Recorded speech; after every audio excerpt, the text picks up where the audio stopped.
एक Japanese concept है Ikigai.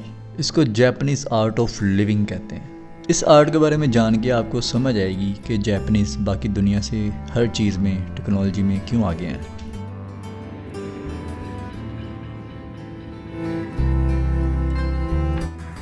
जैसे जैसे टाइम गुजरता है आपकी अपॉर्चुनिटी ऑफ विंडो वो नैरो डाउन होना शुरू हो जाती है। मिसाल के तौर पर क्या 80 साल का शख्स स्काई डाइविंग कर सकता है, मैराथन कर सकता है या लॉन्ग बाइक टूर कर सकता है? लाखों में कोई एक कर ले, लेकिन उसके चांसेस बहुत कम होते हैं क्योंकि तब तक अपॉर्चुनिटीज़ की विंडो बहुत स्मॉल हो चुकी होती है।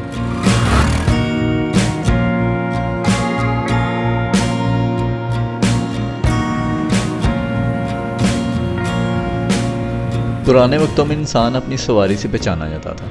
जिसका घोड़ा सेहतमंद, तेज़ रफ्तार, खूबसूरत और साफ़ सुथरा होता था तो उस इंसान की लोग बहुत रिस्पेक्ट करते थे, क्योंकि ये सारे एट्रीब्यूट उस इंसान ने उस घोड़े को यानी अपनी सवारी को दिए होते थे।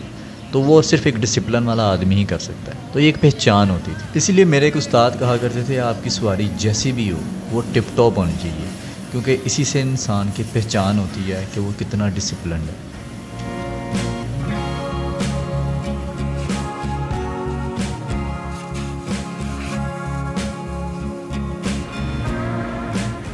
ले जी, बाइक तो टिप टॉप हो गई है, अभी बाकी बात जो है ना मैं घर जाकर करता हूँ।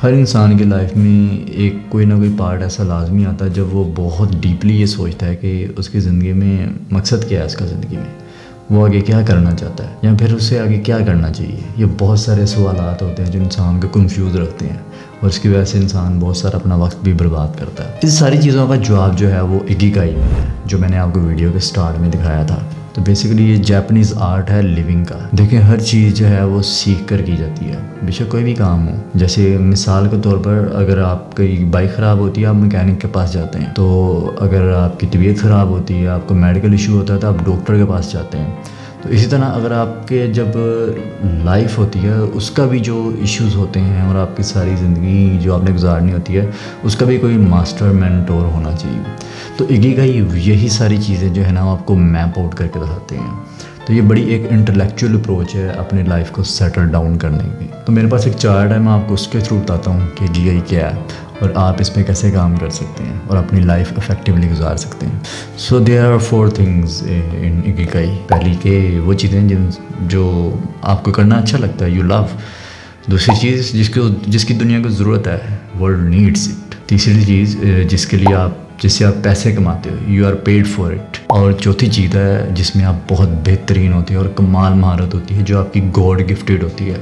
जो काम आपको करना पसंद है और जिसको करते हुए आप थकते नहीं हैं और दुनिया को उसकी ज़रूरत है, तो उस काम को कहते हैं मिशन। इन दोनों सर्कल्स के इंटरसेक्शन को मिशन में डिवाइड किया जाता है कि वो इंसान का मिशन बन जाता है। जैसे मिसाल के तौर पर बाद लोगों को तबलीग करना बहुत पसंद होता है और दुनिया को उसकी ज़रूरत भी है। अच्छाई का हुक्म देने का लोगों को शौक़ होता है, अच्छा लगता है उनको, तो इसकी दुनिया को ज़रूरत भी नहीं है। किसी की मदद करना ये लोगों को अच्छा लगता है, दिल को सुकून मिलता है ये करने से, और दुनिया को उसकी ज़रूरत भी है। तो ये सारी चीज़ें आ जाती हैं मिशन में। तो ये सारों का कॉमन मिशन हो जाता है, इसको कलेक्टिव कॉमन मिशन भी कह सकते हैं। तो अगर ये 2 चीज़ें आप पॉइंट आउट कर लें तो आपको अपना मिशन पता चल जाएगा लाइफ में। फिर आता है what world needs and you are paid for it. तो इसमें बेसिकली कैरियर आ जाते हैं, जिसमें आपकी जॉब्स हैं। जैसे कि अगर आप ड्राइविंग करते हैं या कोई भी किसी किस्म की आपकी जॉब है, तो उस जॉब जो आपको पे करती है, जिससे आप मनी अर्न करते हैं, क्योंकि ज़ाहिर सी बात है पैसा भी एक दौरे हाज़िर की ज़रूरत है, तो वो ये आपकी वो चीज़ कवर करेगा। फिर आ जाता है वो चीज़ें जो आप करना बहुत पसंद है, द थिंग्स यू लव। इसके साथ एसोसिएट है वो चीज़ें जिसको में आप बहुत गुड हो, जिसको करने में आपकी बहुत कमाल महारत है, you are very good at it. तो अगर ये दोनों चीज़ों को इंटरसेक्ट किया जाए तो ये आपका बन जाता है passion. That's where you do find your passion। बाद लोगों को नहीं पता चल पाता सारी ज़िंदगी कि उनका पैशन क्या है।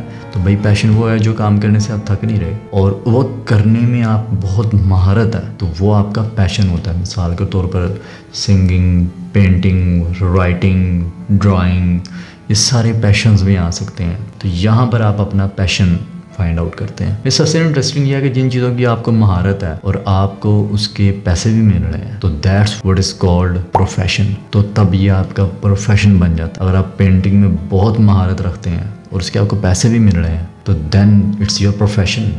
ये कोई बिजनेस भी हो सकता है। आप कोई भी काम, आप कुकिंग करते हैं, इसमें बहुत बेहतरीन, आपको कुकिंग के पैसे मिल रहे हैं, that's your profession, you are chef. ये सबसे इम्पोर्टेंट क्वाड्रेंट है ये सारी इकिगाई का। और ये सारी चीज़ें, सारे सर्कल जहाँ पे इंटरसेक्ट हो रहे हैं, यहाँ पर आपको अपना मकसद, इन चारों में से किसी एक में आपका मकसद मिल जाएगा। और ये सारी चीज़ें मिलके ही इकिगाई बनाती हैं, द आर्ट ऑफ लिविंग।